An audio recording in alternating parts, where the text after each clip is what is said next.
அன்பு மக்களே வணக்கம். இன்னும் ஒரு புதிய கருத்தோடு கொண்டு வந்திருக்கிறேன்.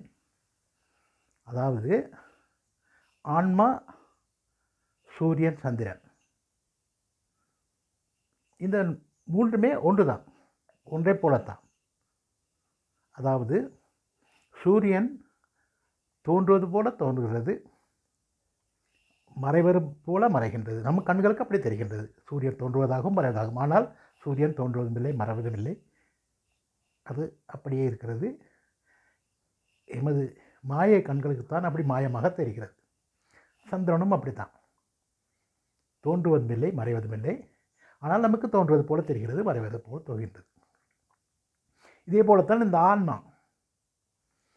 ஆன்மாவை நாங்கள் பிறப்பெடுக்கிறதாக கருதுகிறோம். ஒரு உடம்பிலே பிறப்பெடுக்கிறதாக கருதுகிறோம். அந்த உடம்பு இறந்த பின்னர் அந்த ஆன்மா மறைவதாக கருதுகிறோம். அப்படி இல்லை, இந்த உடம்பு தான் பிறக்கிறது, மறைகிறது. ஆனால் அந்த ஆன்மாவுக்கு பிறப்பும் இல்லை, இறப்பும் இல்லை. ஏதோ இடத்திலே தான் வந்து ஏதோ இடம் சென்ற பிறகு அது அப்படியே தான் இருக்கிறது. ஆன்மா அப்படியே தான் இருக்கிறது. ஆனால் மனிதன் தான் பிறகு. ஆகவே இந்த ஆன்மா, சூரியன், சந்திரன் மூன்றும் ஒரே விதத்திலே ஒன்றாகத்தான் இருக்கின்றன. ஆகவே பிறக்கின்ற பொழுது அழுகிறோம், குழந்தை அழுகிறது. இறக்கின்ற பொழுது நாங்கள் அழுகிறோம். இதுதான் வித்தியாசமாக இருக்கிறது. ஆனால் பிறப்பு இறப்பு நம் கையில் இல்லை.